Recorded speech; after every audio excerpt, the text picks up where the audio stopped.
Jennifer Morrison stood frozen in the sterile examination room, the paper on the exam table crinkling beneath her trembling hands. The doctor's words echoed in her mind like a death sentence. Chlamydia.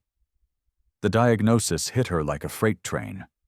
She had been faithful to her husband David for 12 years, never once straying, never once even thinking about another man.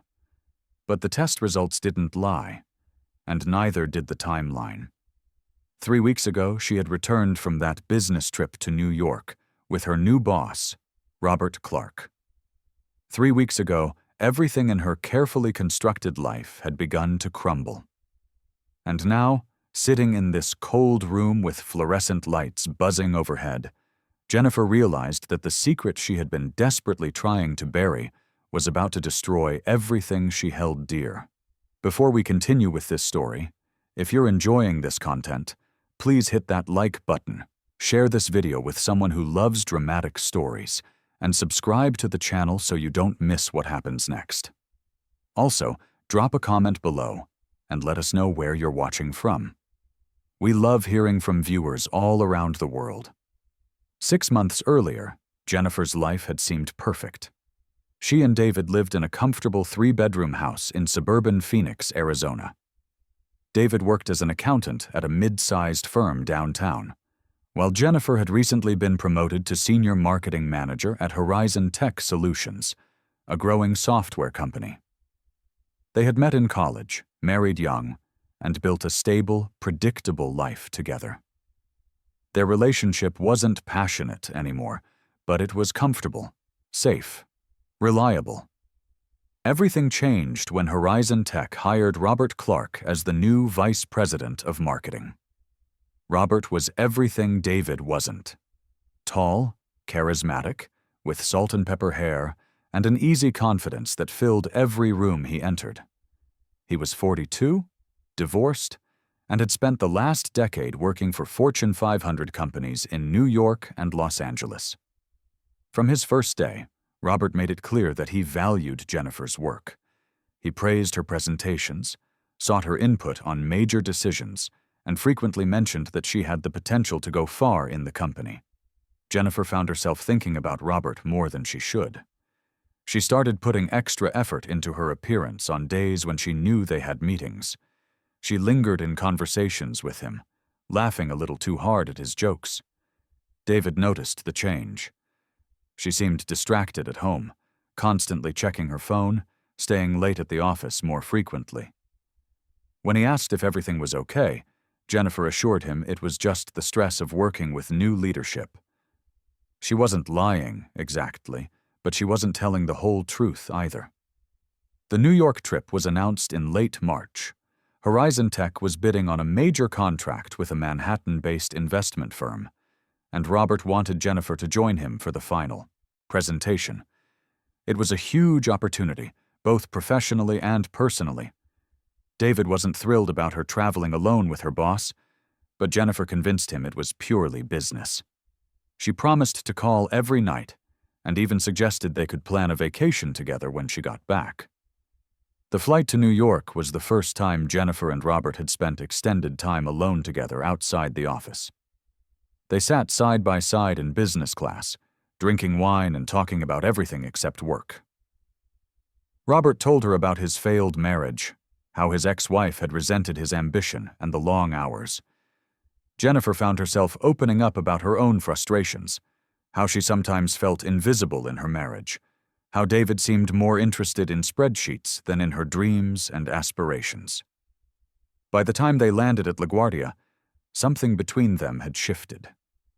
The professional boundary that had kept their attraction in check was beginning to blur. Their hotel was in Midtown Manhattan, a sleek, modern building with floor-to-ceiling windows overlooking the city. Robert had booked them rooms on the same floor, just 3 doors apart. The presentation wasn't until the following afternoon, which gave them the evening to prepare and, as Robert suggested, to enjoy the city. They had dinner at an upscale Italian restaurant in the theater district, sharing a bottle of expensive Chianti and talking until the restaurant began closing around them. When Robert reached across the table and took her hand, Jennifer didn't pull away. She knew she should. She knew this was wrong. But the attention, the desire in his eyes, the feeling of being wanted, it was intoxicating. Back at the hotel, they stood together in the hallway between their rooms. The air was thick with tension and unspoken possibility. Robert leaned in close, his hand touching her waist, and whispered that he had been wanting to do this since the moment he met her. Jennifer's heart raced.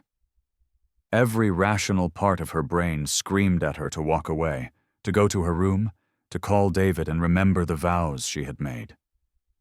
But she didn't. Instead, she closed the distance between them and kissed him.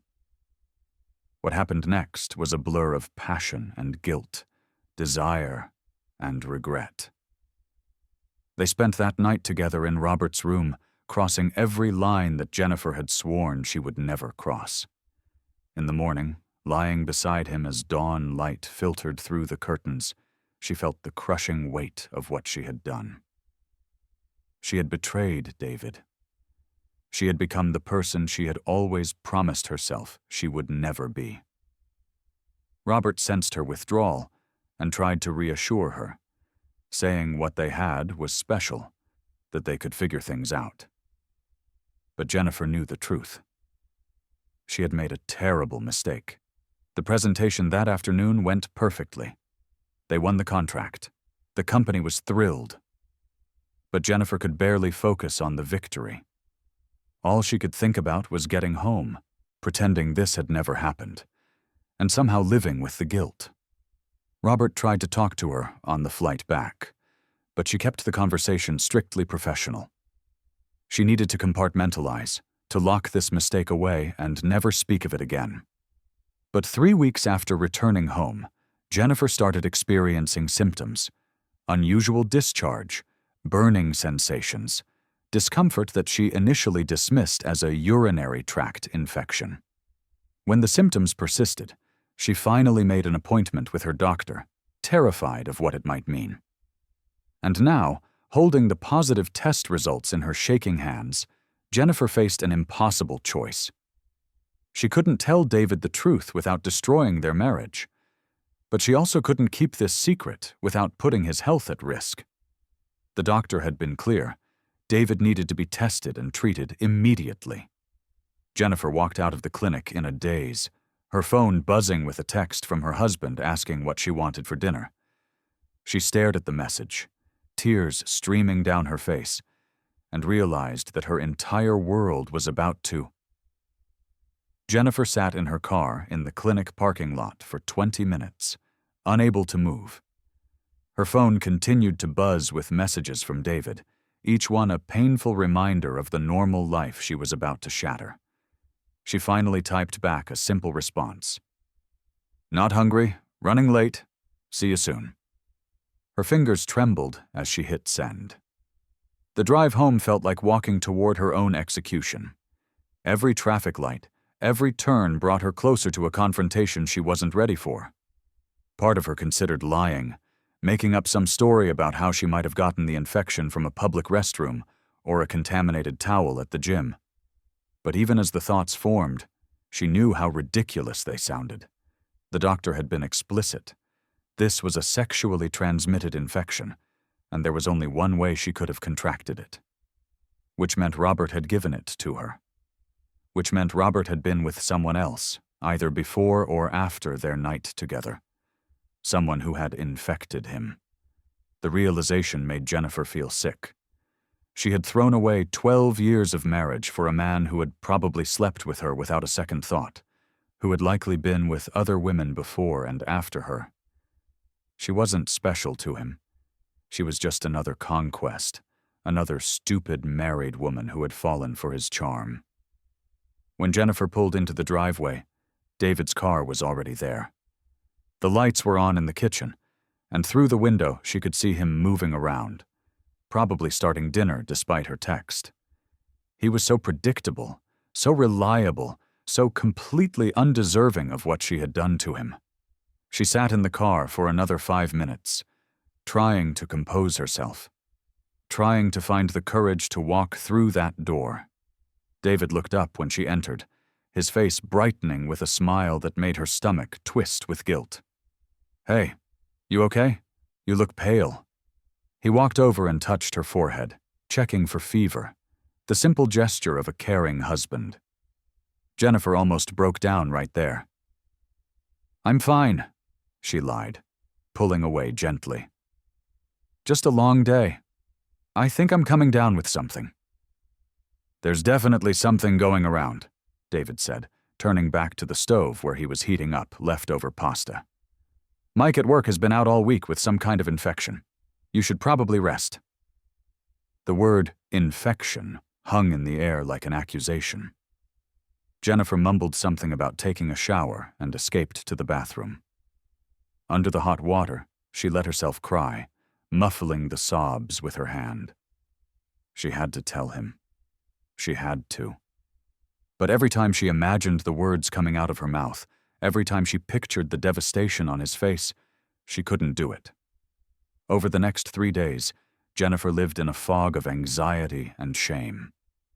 She avoided physical contact with David, making excuses about not feeling well, about being tired from work. He was concerned, but not suspicious, bringing her tea and offering to let her sleep in the guest room so she could rest undisturbed. His kindness was a knife twisting in her chest. At work, things were even worse. Robert kept trying to catch her alone, sending her instant messages asking if they could talk, if everything was okay between them. Jennifer ignored most of them, responding only when absolutely necessary for work purposes. She requested to be reassigned from his direct supervision, citing a desire to focus on different projects. Her manager was surprised but approved the request. But Robert wasn't backing off. On the 4th day after her diagnosis, he cornered her in the conference room after a meeting. "Jennifer, we need to talk about what's happening. You've been avoiding me." "There's nothing to talk about," she said, gathering her papers quickly. "What happened in New York was a mistake. It's over." "Is this about your husband? Because we can be discreet." "No." Jennifer cut him off, her voice sharp. "This is about the fact that you gave me chlamydia, Robert." The color drained from his face. For the first time since she'd known him, Robert Clark looked genuinely rattled. "What? That's impossible. I'm clean. I got tested 3 months ago." "Well, you're not clean now," Jennifer said bitterly. "And neither am I, which means I have to tell my husband that I cheated on him and potentially exposed him to an STD. So no, we don't need to talk. We don't need to be discreet. We need to never speak about this again." She left him standing there and went straight to HR. She didn't file an official complaint, but she made it clear that she wanted no further one-on-one interactions with Robert Clark. The HR director, a sharp woman named Patricia Gomez, read between the lines and quietly arranged for Jennifer to report to a different vice president. That night, Jennifer finally decided she had to tell David. She couldn't keep taking antibiotics in secret, couldn't keep avoiding intimacy, couldn't keep living this lie. She made his favorite dinner, poured them both wine, and sat down across from him at their dining room table. Her hands were shaking so badly she had to clasp them in her lap. "David, there's something I need to tell you," she began, her voice barely above a whisper. He set down his fork, immediately alert to the serious tone. "Okay, what is it?" Jennifer opened her mouth, but before she could speak, David's phone rang. He glanced at the screen and his expression changed instantly. "It's my mom. She never calls this late. I should take this." He answered, and Jennifer watched as his face went from curious to shocked to devastated in the span of 30 seconds. "What? When did this happen? Is he— Okay, we're coming right now." He hung up and looked at Jennifer with tears in his eyes. "It's my dad. He had a massive heart attack. They're doing emergency surgery right now, but Mom says it doesn't look good. We need to get to Tucson immediately." Jennifer felt like the universe was playing a cruel joke on her. Here she was, about to confess her betrayal, and suddenly they were rushing to the hospital because David's father might be dying.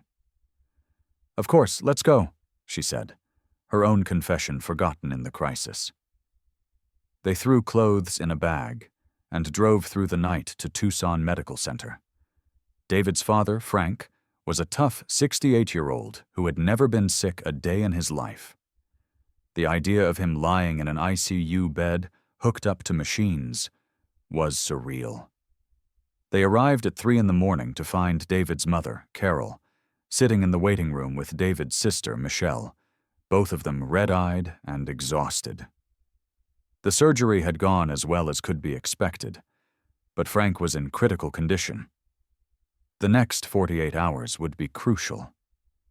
David stayed by his mother's side, holding her hand, trying to be strong for the family. Jennifer watched him comfort his mother and sister, watched him take charge of practical matters like calling relatives and dealing with insurance, and felt her guilt deepen into something almost unbearable. For 3 days, they lived at the hospital. Frank remained unconscious, his condition precarious. Jennifer barely ate or slept, keeping vigil alongside David's family, all while carrying the secret that was eating her alive. She kept taking her antibiotics in secret, hiding the pill bottle in her purse, terrified someone would see and ask questions. On the 4th day, Frank finally opened his eyes. The relief in the room was palpable. He was weak and confused, but alive. The doctor said he would need extensive cardiac rehabilitation, but he was going to make it.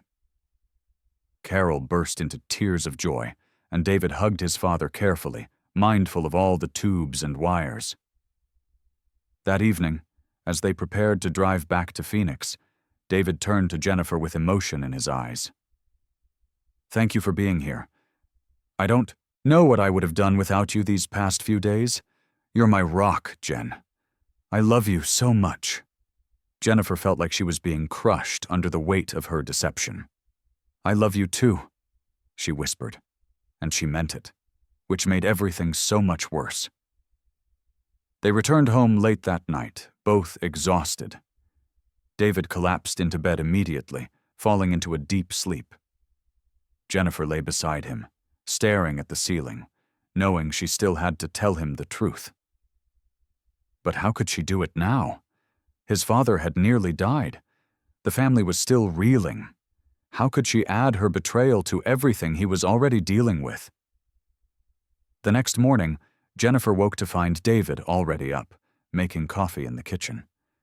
He looked better than he had in days, the relief of his father's recovery evident on his face. "I was thinking," he said as she entered, "maybe we should finally plan that vacation you mentioned. After everything with Dad, I realize how short life is. We should spend more time together, reconnect." Jennifer's heart sank.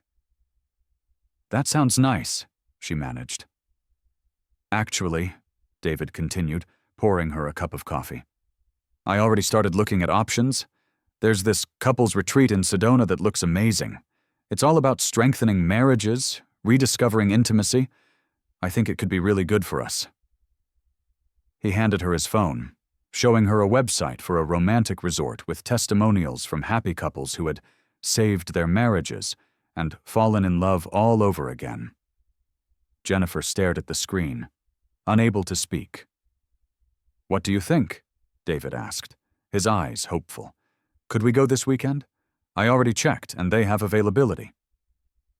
Before Jennifer could answer, her own phone buzzed with a text message. She glanced at the screen and felt her blood run cold. It was from Robert. "We need to talk urgently. Meet me at the office. Now. It's about the test results." David noticed her expression change. "Everything okay? Who's texting you this early?" Jennifer looked up at her husband, at his kind face full of hope and love, and then back at the message from Robert. Whatever he had to tell her, it clearly wasn't good. And suddenly she realized that this nightmare was far from over. In fact, it was about to. Jennifer's mind raced as she stared at Robert's message. "It's just work," she told David, forcing her voice to sound casual. "Some emergency with the Johnson account. I need to go in for a bit." David's face fell with disappointment. "On a Saturday morning? Can't someone else handle it?" "I'm the only one with access to the files they need," Jennifer lied, hating herself more with each word. "I'll be back in a couple hours, and then we can talk about Sedona, okay?" She drove to the office building, her stomach churning with dread. Robert's car was the only one in the parking lot. She found him in his office, and the moment she saw his face, she knew something was terribly wrong. He looked haggard, like he hadn't slept in days. "What's so urgent?" Jennifer demanded, staying near the doorway. Robert ran his hand through his hair. "I got retested like you suggested. But there's more. I also got tested for other things, and Jennifer, there's something you need to know." He paused, his hands shaking. "The chlamydia, that's treatable, but the test also came back positive for HIV." The room spun around Jennifer.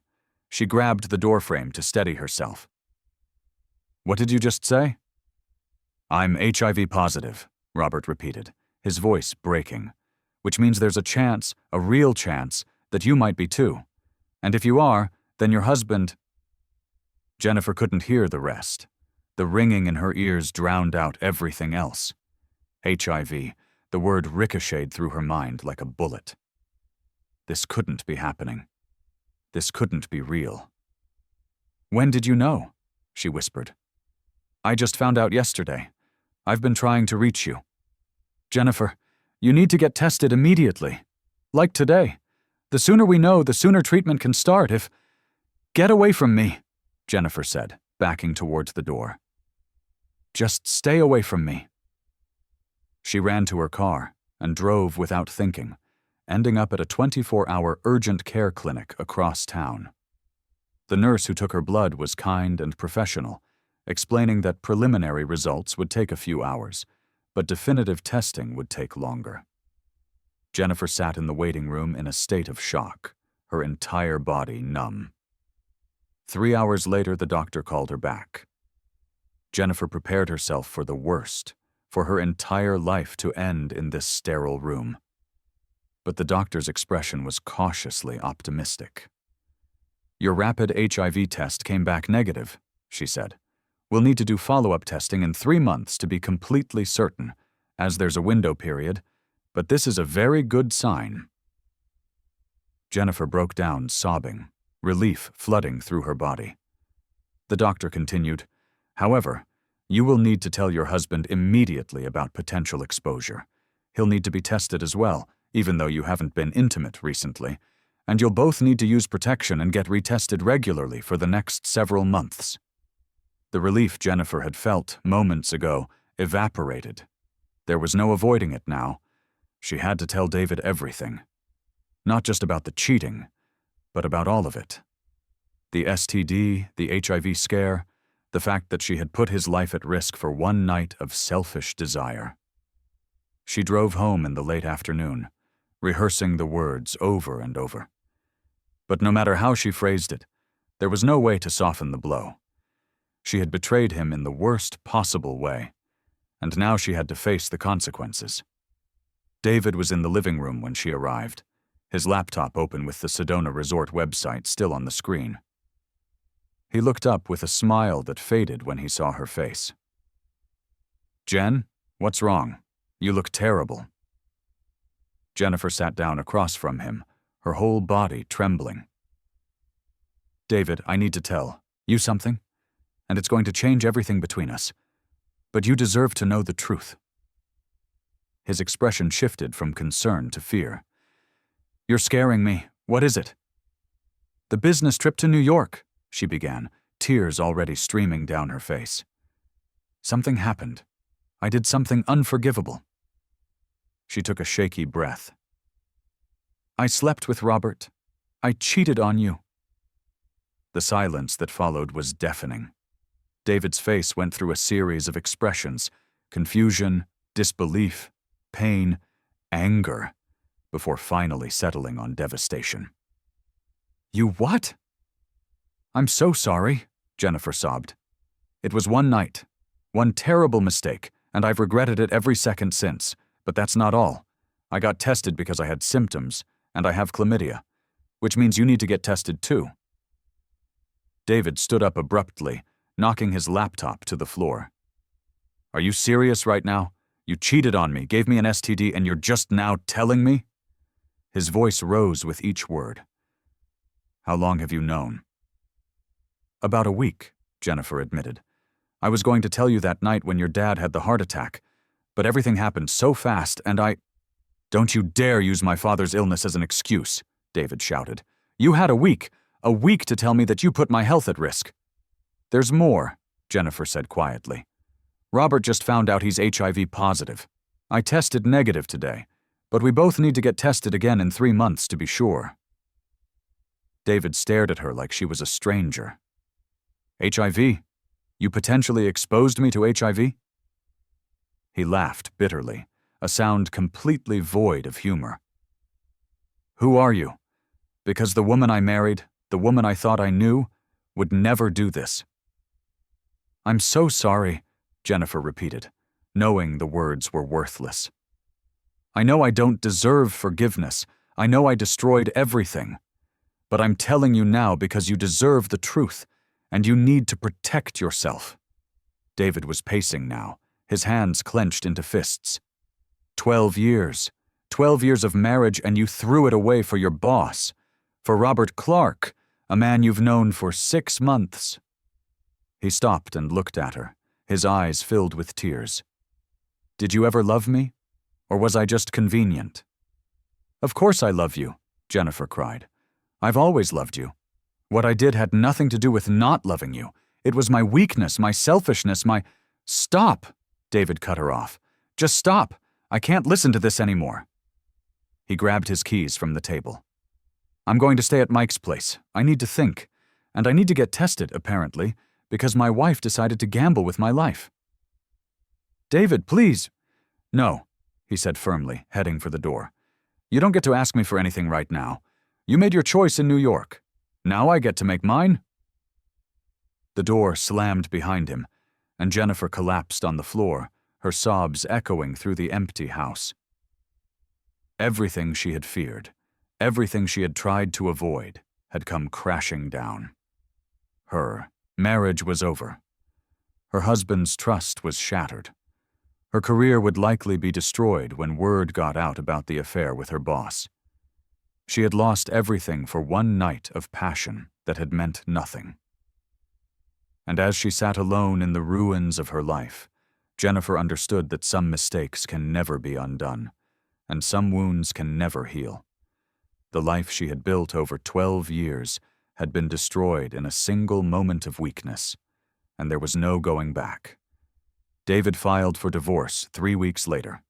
His HIV test came back negative, but he refused to see Jennifer again, except through lawyers. Robert resigned from Horizon Tech under pressure from the board. Jennifer kept her job, but requested a transfer to the company's Denver office, unable to face the whispers and judgment from colleagues who eventually learned the truth. 6 months later, Jennifer sat in a small apartment in Colorado, alone with the consequences of her choices. Her follow-up HIV tests had all come back negative, a mercy she didn't feel she deserved. She had tried reaching out to David several times, but he had moved on, according to mutual friends. He was dating someone new, rebuilding the life that Jennifer had destroyed. Some nights, Jennifer thought about that moment in the hotel hallway in New York. That split second when she could have walked away, when she could have chosen her marriage over temporary desire. She had replayed that moment 1,000 times, imagining what her life would be like if she had made a different choice. But there were no second chances, no do-overs. There was only the harsh reality of living with a decision that had cost her everything. And as Jennifer stared out at the Denver skyline, she finally understood that the worst punishment wasn't the divorce, the loneliness, or even the health scare. It was knowing that she had no one to blame but herself.